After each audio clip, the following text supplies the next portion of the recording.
Before the sun had fully risen, Cowboy Caleb Hart rode along the ridge with only the sound of his horse's hooves and the distant cry of hawks above him. The morning was cool, the kind that carried the smell of pine sap and damp soil. Caleb wasn't expecting anything unusual.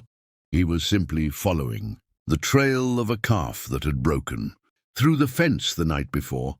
The land near Apache territory was quiet most days, but he always stayed alert out of respect. As he guided his horse deeper into the woods, a sudden metallic snap echoed like gunfire. His horse jerked, and Caleb steadied it with a calm hand. He knew that sound, too sharp to be a branch, too heavy to be an animal stepping wrong. He dismounted quickly and moved toward the noise, his boots crunching through the pine needles. He found the source in a small clearing. A massive Apache warrior was on one knee, breathing hard, his leg caught in a large bear trap that clamped around him with cruel iron teeth. Even injured, the man looked powerful, broad shoulders, braided hair decorated with carved bone, and paint still streaking his skin from some earlier purpose. His expression showed pain, but his eyes were steady, watching Caleb carefully. Caleb lifted his hands slowly in peace. "I ain't here to fight you," he said gently. "Just want to help." The warrior didn't respond at first. He studied Caleb like a man deciding if he should trust a stranger with his life. Eventually he gave a single nod. Caleb approached slowly, pulling out a long metal bar he carried for stubborn fence work. The trap was strong, enough to break a leg if pressure wasn't handled carefully. Caleb wedged the bar into the mechanism, using his weight to pry it open. His arms shook from the effort, but inch by inch, the jaws loosened. The trap finally released and the warrior exhaled sharply. Caleb knelt beside him and checked the wound. It was painful and bruised, but not broken. He tore strips from a spare cloth in his saddlebag and made a firm splint, tying it carefully. Then he offered his canteen. The warrior took a long drink before speaking in a deep voice. "I am Dakota, son of my people's chief. You have given me back my steps. I owe you a life." Caleb shook his head with modesty. "Just helping a man in trouble." Dakota stared at him, serious and unwavering. Not many would have. Caleb didn't know it yet, but that moment had tied their paths together forever.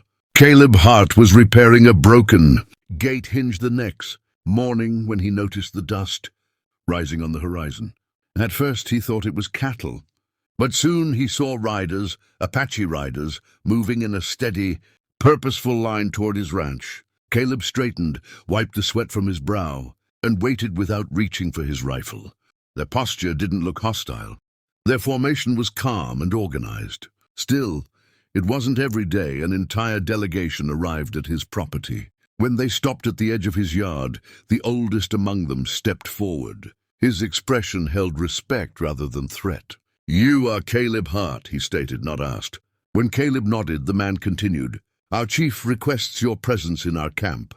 You will be honored as a guest." Caleb wasn't the type to refuse someone who came openly and peacefully. He saddled his horse and followed them across the plains, the ride long but quiet. As the sun climbed higher, the riders led him into the heart of Apache land, a wide valley, filled with rows of well-built lodges, children playing near fires, and warriors tending horses. The air smelled of smoke, herbs, and roasted corn. It felt alive, with everyone working in rhythm, as if each person had a role they understood deeply. At the center sat Chief Wire, surrounded by elders. Dakota stood beside him, supported by a carved staff, but standing tall despite his injury. His bandaged leg showed the swelling had gone down, proof that Caleb's help had mattered. When Caleb dismounted, Dakota lifted a hand in greeting. "You are the man who saved my life," he declared proudly. Chief Wire studied Caleb with sharp, thoughtful eyes. The chief was a man of presence, broad, calm, and carrying the weight of generations in the way he spoke. "My son tells me you freed him from a hunter's trap," he said. "Such courage does not go unnoticed." Caleb shifted, unsure how to accept so much attention. "Anyone would have helped," he replied. But the chief shook his head slowly. "Not anyone. Some walk past suffering. Some fear what they do not know. You did neither. You acted with honor." The tribe gathered closer, curious. The chief rose to his feet, and the air seemed to still. Because of your deed, your name will be spoken with respect among us. And according to our ways, we offer not only gratitude, but a bond." Caleb frowned, unsure where this was heading. Then Chief Wire spoke clearly, his voice ringing across the valley. "I ask that you marry my daughter." The crowd murmured in surprise. Caleb stared, stunned, unsure how a simple act of kindness had brought him to this moment, standing before a tribe, being offered a place among them, and a decision that could change his life forever. Caleb stood frozen, unsure whether he had heard the chief correctly. The Apache gathered around him were silent now, all watching with a mixture of curiosity and anticipation. Caleb wasn't afraid, but he felt a heavy responsibility settle over him. He hadn't expected thanks, let alone something as serious as marriage. Before he could form a response, a calm voice broke the tension. "I wish to speak," said a woman stepping forward. She moved with quiet confidence, not rushed, not nervous. Her long braids were decorated with feathers and small pieces of carved wood, each one carrying meaning. Her presence commanded respect without raising her voice. This was Ayana, daughter of Chief Wire. Her eyes, dark and steady, held neither shyness nor arrogance, only careful observation. She looked first at her father, then at the tribe, and finally at Caleb. It is our tradition to offer a bond to someone who has protected our family," she said. "But such a choice is not one made blindly. I must know the man being asked to stand beside me." Caleb felt the pressure ease slightly. At least she wanted a say in her own future. He nodded politely. "Ma'am, I respect your people and your ways. But marriage is something two folks should choose, not be pushed into." Ayana's lips curved into a faint, approving smile. "Then we agree. Choice must be respected." The chief listened silently, his expression thoughtful rather than offended.